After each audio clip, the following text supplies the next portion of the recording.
What's up, guys? Welcome once again to the Save Continue Newscast. My name is Ryan Robinson. With me is Tom Shelby. Hello. Shanae Howard's still in bed. Every week we get together with news stories from the previous week that we thought were interesting and wanted to share with you guys. This week we have news stories from the week of July 9th through July 15th, 2017. First up, Logitech. Yeah. Logitech is purchasing Astro Gaming for $85 million in August of this year. What do you think about this? I think that we want to unify that headset market, right? Yeah, well, yeah, for sure.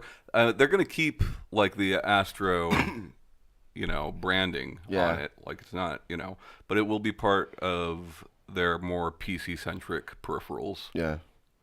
I'm okay with it. I think it's a smart move. Yeah. What's going on with the new 3DS, Tom? So earlier this week, we heard that the new 3DS would be ending production in Japan. R.I.P. 2 days later, we heard that would be worldwide. Mm-hmm. It's about time. Part of me, when I first heard this news, I just thought new 3DS in general. Turns out it's just the new 3DS, not the XL, LL, whatever you want to call it. I see. So part of me was like, they're doing this for the Switch. Sure. Right? Make room for that. Sure. I kind of think it's more to make room for the new 2DS. You might be right, because they actually just came out with that. Right. Why have both products out? Sure. Yeah, that makes sense. I don't know. I don't know. I just feel like the 3DS as a platform has gone on for a really long time. It has. I think they want to hold on to it as long as they can, though. Sure. That's such a large install base. Yeah. That's why we see new Fire Emblem coming to it, new Kirby coming to it, new Metroid coming to it, still, Yeah. What's going on with Steam? So the day after the summer sale ended, Steam banned more than 40,000 players. This is their largest ban since the platform launched.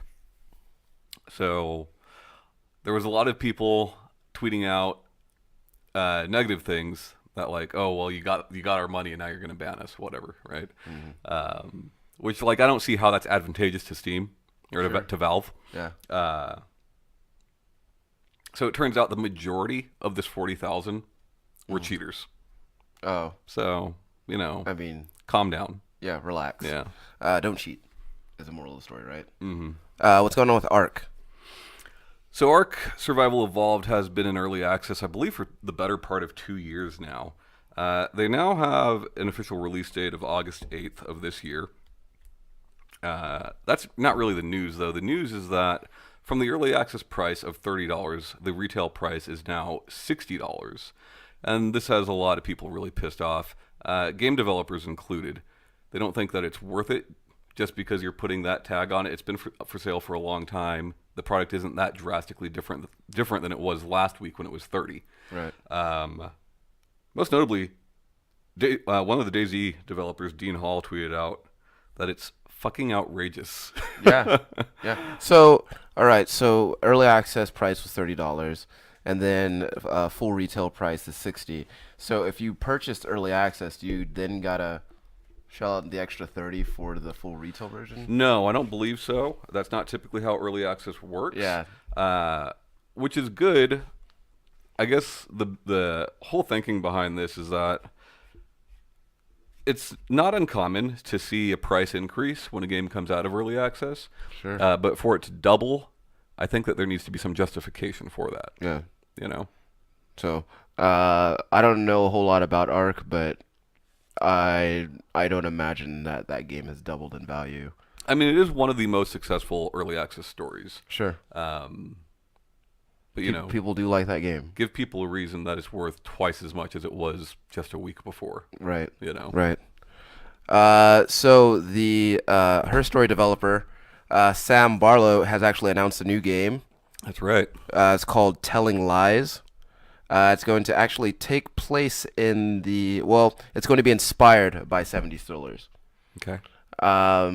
It's going to take place in many different locations, as opposed to Her Story, which was, took place primarily in the in front of the computerist while you watched interview room tapes. Right. We both really liked Her Story. Yeah. There was a time. Yeah. It's a good game. So I'm excited for it. I'm hoping it's a similar style game. Yeah. I imagine that it will be. Yeah. I'm really interested to see what the story is going to be this time around. Yeah. So expect it. I believe I had a release date here, at least a time frame. Um, well, shit. I believe 2018 is what I remember seeing. Also, there is an Oculus. There's an Oculus. There's an Oculus Rift bundle for it's the headset and the controller. That is now the same price as the PSVR bundle. Yeah. Speaking of, did you hear that next year? This actually came out this year, so I'm glad you brought this up because I totally forgot to mention it. Yeah. In 2018, they will be releasing a $200 version of the Rift that apparently is self-contained. You do not need a PC to use it. What do you think about this? You think it's going to be like Gear VR or something like that, or I mean, that sounds like what it would be. yeah? Uh, I mean, I like the fact that you don't need so you to can, hook it up to a PlayStation 4, or you don't need to hook it up to a computer. so you can just kind of take it anywhere. Yeah, that's appealing to me. But Yeah. at $200, I wonder like what will the actual value or purpose of this product be? Sure. Like, well, it's. I don't think it'll support the same titles. You would not assume so, no. Yeah. But that, yeah, I mean, it's supposed to be gaming centric, much like the Rift or the Vive or whatever. But yeah, that's apparently coming next year. Yeah. There's also like another version of it as well, which I'm not exactly sure what that and is. the PSVR is 300 right now. I believe so. Yeah. Yeah. So competitive pricing. Am I right? I don't think it's about pricing. I think it's more about branding. Yeah. Tom, you ever heard of the Tomorrow Children? Yes, it's gone. It's getting well, not yet. It's as the servers are going to close down on the 1st of November this year. The game itself will be pulled from PSN on the 28th of September. So watching that whole thing unfold over the last couple of years has been really interesting to me. And by that whole thing, I mean Sony Santa Monica's free-to-play initiative. Sure. You know, they started off really going hard into it. They're going to put out 3, 4, 5 titles. I don't remember exactly what that were going to be free to play, and this is the first time Sony's really taken a deep dive into that. Yeah. They quickly realized that was a mistake, and have since been trying to remedy the the issues that come with free to play. Drawn to Death was supposed to be one of these games, and they decided, nope, we're going to launch it as a retail product. Right. You know.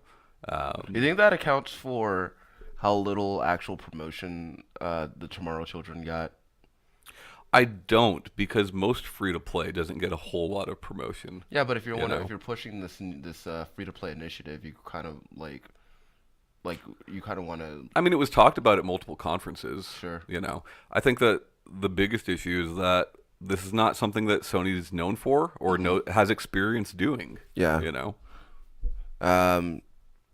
Yeah, and I think this isn't the first. Was what's that game? Dead Star, I think it was called.